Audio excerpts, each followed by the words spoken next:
Gimana sih tampilan tabung pemadam sebelum diisi itu? Nah, ini baru ini ya. Jadi isinya tabung pemadam itu mari kita senterin. Nah, nggak ada isinya itu. Dalamnya itu cuma besi stainless ini anti karet, anti korosif.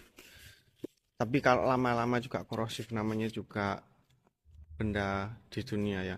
Jadi ini adalah dalamnya. Nanti ini kan dipasang gini kan. Nah, ini adalah manometer buat tekanan, mengukur tekanannya ya. Ini buat tekan. Terus ini pinnya ini sudah dapat dari dalam kardusnya.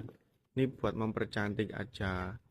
Kabel tes kuningnya ada, dapat ya. Nah, ini kabel tes kuningnya sama ini nozzle buat corongnya tabung ini. Ada di keranjang kuning TikTok Shop kita 99.000 ya. Ini kalau